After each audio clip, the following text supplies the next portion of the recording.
She was smiling when she talked about her son, but every now and then her eyes drifted somewhere else. She was hiding something. Jack's mother, Mrs. Ly, called me one morning. Her voice was light, almost giddy, the kind of voice you hear from someone trying not to sound too excited, but failing completely. She asked me to come over for tea, so I did. And then she started talking. This story is mine. It belongs to a mother. She told me because she needed someone to listen. And I just happened to be there. Jack woke up early today, she said, turning her teacup around in her hands. You know where he went? He ran out to buy Tu Tien a helmet. She said it like her son had just done something extraordinary. But it was just a helmet. He didn't just grab one off the shelf either, she went on, half laughing, shaking her head. He asked the seller which ones were for women. Then he stood there looking at each one and picked the colour that matched Tien's bike. $3, not even $3. But the way he picked it out, you know what I mean? Like he was choosing the most important thing in the world. She looked at me and sighed, half amused, half something deeper. When he used to buy things for me, he'd just toss whatever into the bag. Now he's buying for his girlfriend, and suddenly every little detail matters. That's how Mrs. Ly tells stories, through small details, because to her, love lives in the small details. Then she brought up the bicycle, and this is where her voice changed. Slower, softer, like she was touching something private. Did you know Tu Tien never learned how to ride a bike? I shook my head. She grew up alone. No father, no mother. Nobody to teach her the basic things. When she needed to go to the market, she walked. When she had things to sell, she carried them on her shoulders. Over 30 years old, and she'd never sat on a bicycle. She paused. Then, Jack knew. He didn't say anything about it, but I know my son. When he goes quiet, it means he's figuring something out. And Jack's solution was very Jack. He didn't just buy a bike. He took it to a metal shop and had the welder attach 2 steel bars to the back, fitted with 2 extra wheels, turning it into a 3-wheeler. Steady, safe, impossible to fall over. You see what I'm saying? She asked me, her eyes wet. Most guys buy their girlfriend a bike and say, "Here, go practice." My son? He sat there thinking, how do I make sure she's not scared? How do I make sure she doesn't get hurt? Then he went and redesigned the whole thing himself until he was certain she'd be okay. She looked out the window. He didn't just give her a bike. He gave her confidence. Then she told me about that morning. Jack and Tu Tien riding together on a quiet road near the farm. Jack pedalling ahead, Tien behind him, wobbly, nervous, saying over and over, "I'm scared, I'm scared." But her hands never left the handlebars. Jack looked back and smiled. "Look straight ahead. Don't look down. The extra wheels are there. You can't fall. I'm right here." They rode side by side, slow, really slow, but they were going in the same direction. Then he called me, she said, her voice cracking just a little. He was so happy. He said, "Mum, Tien can ride now. She did a few laps, Mum." His voice, it sounded exactly like when he was 5, running into the house to show me a perfect test score. Same joy. But this time, he was happy about someone else's achievement, not his own. She looked at me and said slowly, That's when I knew. My son is really in love. Because you only feel that kind of happiness. Happiness for someone else's small victory. When it's real. After the practice, Jack took Tien out for breakfast. A small fur shop nearby. Nothing fancy, nothing expensive. Just 2 hot bowls of soup on a cool morning. But the part Mrs. Ly remembered most wasn't the meal. When the bill came, she said laughing, Tien tried to pay. She pulled out her money and said, Let me treat you. I have money from selling cakes. 4, maybe $5 total, and she absolutely refused to let Jack pay. She shook her head. You know how she makes money? She wakes up before dawn every day, makes rice cakes by hand, carries them to the market, and sits there selling them. Some days she makes a few bucks, some days almost nothing. and she wanted to use that money, her money, to buy her boyfriend breakfast. She doesn't have much, but she wanted to give what she had.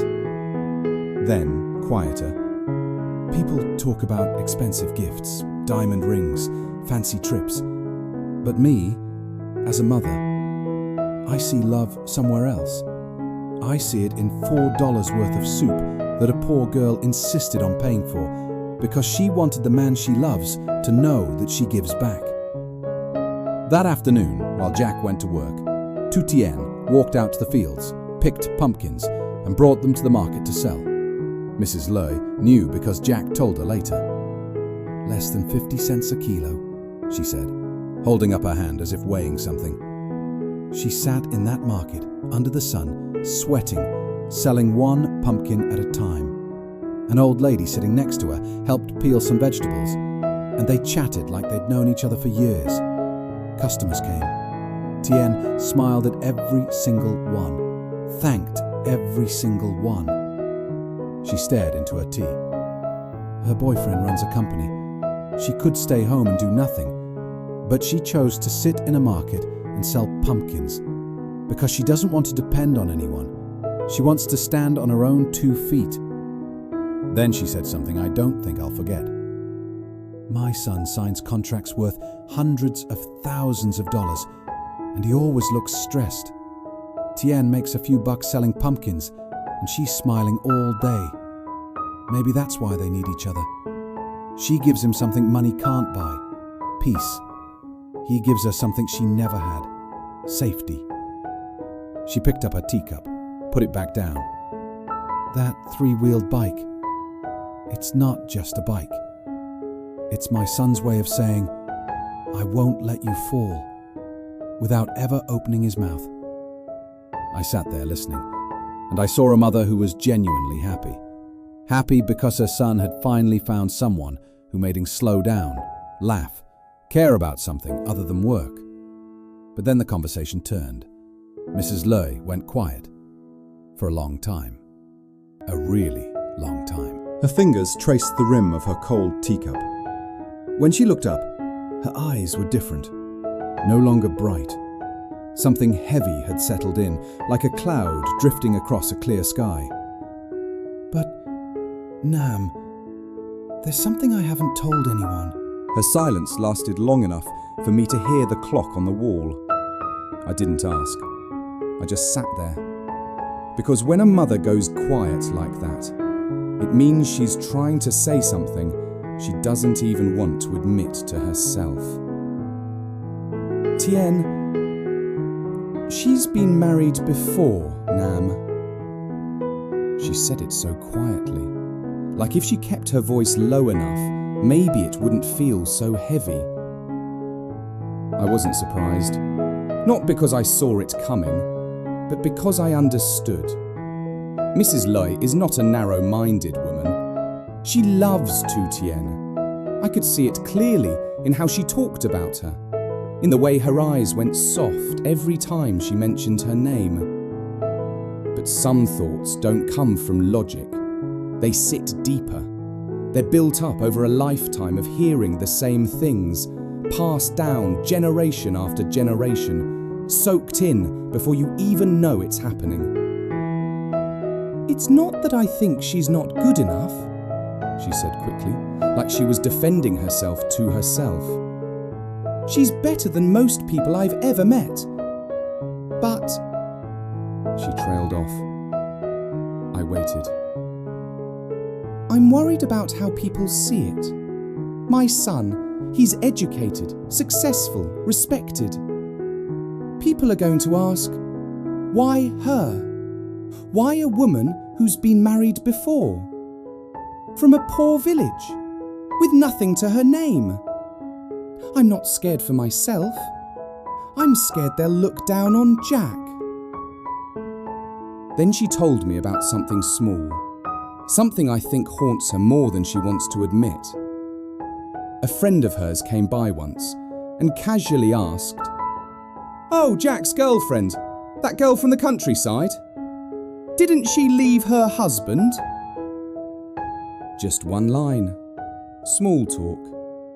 The person who said it probably forgot about it before they finished the sentence.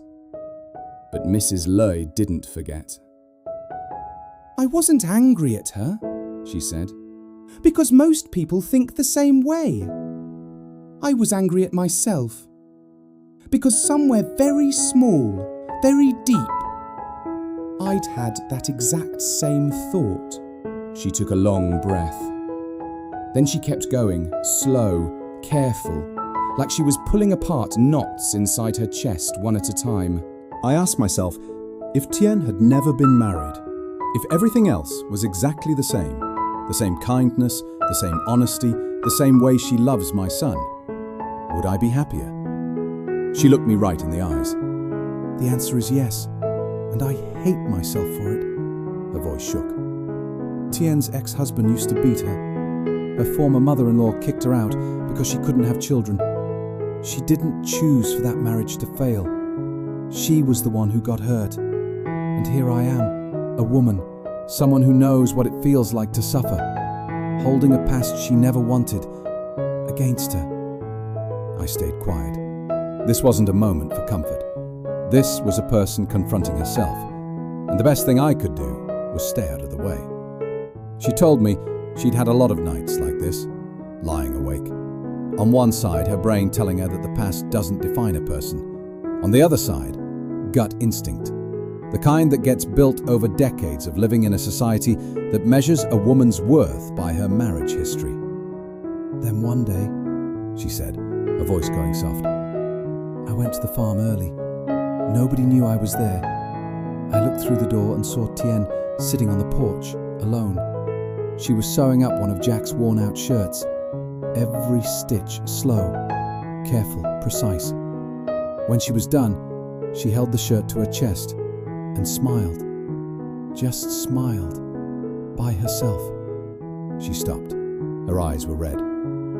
"I've been alive for over 60 years. I know the difference between a woman who smiles because she's supposed to and one who smiles because she's actually happy. That smile was real. And I said to myself, what are you doing, Ly? This girl loves your son with everything she has. What else do you want?" She wiped her eyes. Then she straightened up, like someone putting down a weight they'd been carrying for too long.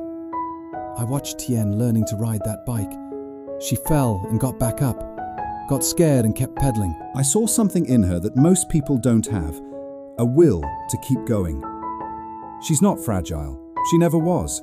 She just never had anyone love her the right way. And my son, he's doing it right."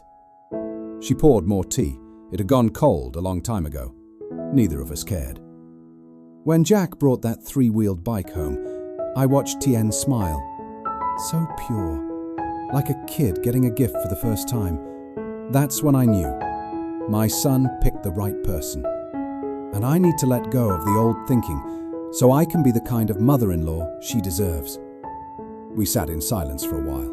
2 cups of cold tea. Late afternoon light cutting through the window. Then she said one more thing, almost offhand, almost casual. But I caught it. Her voice shifted. Not warm anymore, something heavier underneath. Actually, there's something else, Nam. It's got nothing to do with Tien, but it could change everything. I looked at her. She didn't continue. She just stared out the window, where the light was fading. Another time, she said. I've talked enough for today. I left when the sky was getting dark. On the drive home, I couldn't stop thinking about that afternoon. About a mother sitting with cold tea, telling me her joy and her fear in the same breath. About the way she admitted she'd been wrong. Not to anyone else, but to herself. I don't know what kind of mother-in-law Mrs. Ly will turn out to be. I also don't know what that something else was, the thing she mentioned right at the end. The way she said it made me a little uneasy. But one thing I know for sure, when she talked about Tu Tien smiling on that three-wheeled bike, her eyes were smiling too. And you can't fake that. The rest of the story, next time.